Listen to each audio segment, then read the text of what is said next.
Scream is the latest and fifth official entry in the Scream slasher franchise that was incepted by filmmaking icon Wes Craven. This is directed by a duo with Matt Bettatelli-Open and Tyler Gillett behind the camera, who've also given us Devil's Due and the underrated 2019 comedy horror Ready or Not. In this Scream, we've got familiar and new faces joining together, including actors Melissa Barrera, Kyle Gallner, Mason Gooding, Neve Campbell, David Arquette, Courtney Cox, amongst a few others as well. Scream 5 takes place 25 years after Billy Loomis and Stu Maker first terrorized the town of Woodsboro, with Barrera leading as high schooler Tara Carpenter. She's home alone and picks up the phone. I think you're smart enough to know where this is going. Yes, someone talks to her and begins to threaten her vehemently, and then appears at her house donning a Ghostface outfit. The killer then begins assimilating Tara and her friends, and in so doing capturing the attention of previous victims from the series. The town once again has to deal with someone violently attacking its community as they try to discover who the person behind the mask is. The first notable theatrical release of 2022, we're here. And it's a January horror movie.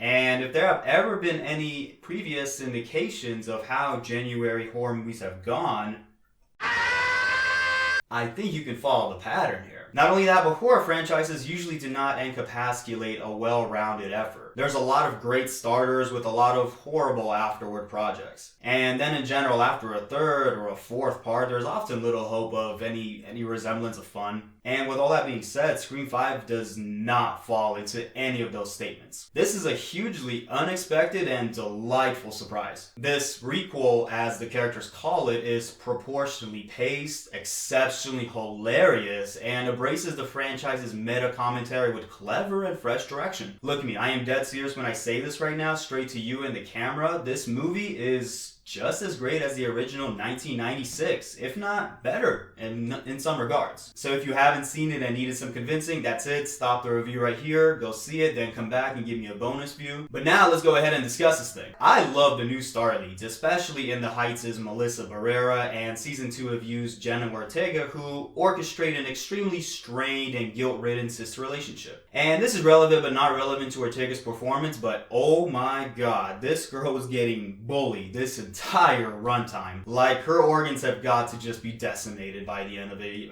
by the time the credits start rolling, because she's getting pushed, tossed, thrown. She's one hell of a trooper. A lot of the supporting cast also handles their role individually enough with respect to the stereotype that they're asked to play, like the dumb football jock or the Fred from Scooby-Doo lookalike. Nothing standout worthy, but they're good enough to play the role and make themselves distinguishable. The legend characters are also elegantly portrayed, with Sidney, Gale, and Dewey all showing their natural age, as well as the repercussions that they have suffered through as a result of everything that they've gone through in the previous entries. Thereupon, when the new and legend characters do meet and interact with one another, it's handled with grace and happens organically rather than for the purpose of just introducing this lead female character with this lead female character, or this guy with this person, etc. Considering the screenplay, it's adroitly written for the most part. There's a couple of scenes that are necessary for characterization purposes and to expound ideas and share clues for the audience as to who could be the killer, but they're usually presented back to back in conjunction with one another. And that does seldom cause the movie a time lag issue, wherein you can feel the dragging of those slower yet effective and intimate scenes simply because you're subjugated to a lot of downtime from any worry or uneasiness. But it's not really as heavy-handed as I might make it come across, because as soon as a Ghostface attack transitions, the movie moves quickly and tactfully picks things up to speed. And on that note of tension, a question some may be wondering about this horror movie is it scary?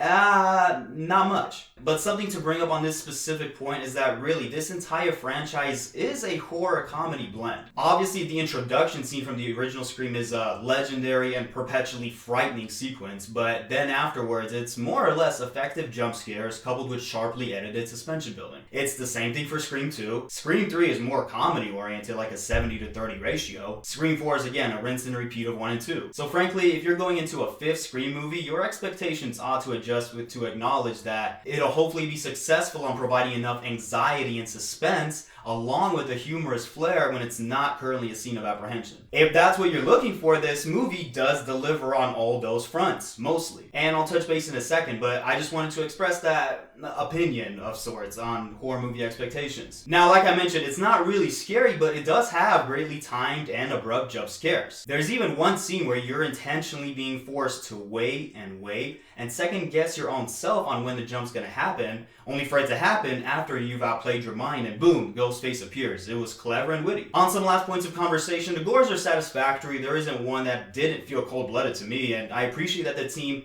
did decide to even include the death of a legend character. That moment might actually be the epitome of a Scream moment. Like, if you see it, then the brutality of the kill, who it was, what Ghostface says to them, and the towering low shot of Ghostface standing over the corpse just bleeding out, it was a perfect shot for the Scream franchise. The music from composer Brian Tyler is solid, especially during scenes of chaos where a character is aware of Ghostface's presence and the sound score is allowed to swell up and accelerate. I loved that they played 070 Shakes' Guilty Conscience as a party song. It's one of my favorite songs from this decade already, and I couldn't have imagined in a better and inventive way to see that. The killer is unexpected, which is also magnificent because that's the captivation behind the whodunit aspect of this franchise. They're able to keep you throwing off your own narrative by going so appropriately meta with the inclusion of jokes surrounding sequels, reboots, fan services, as well as being self-referential to previous killers' motives that it blends together so well to keep you guessing. Some minor critiques besides the dragging of those few slow-moving sections are that the kills could have been bloodier, like just quite literally bloodier. When you see the kills, they're not as R-rated as you would think, or at least imagine from the magnitude of the stabbing. And although it truly is a behemoth on being funny, I think some jokes go a little longer than necessary, or they'll rehash a joke that's hit or miss depending on which character is involved on that one. But really, all in all, Scream 5 is one of the best slasher comedies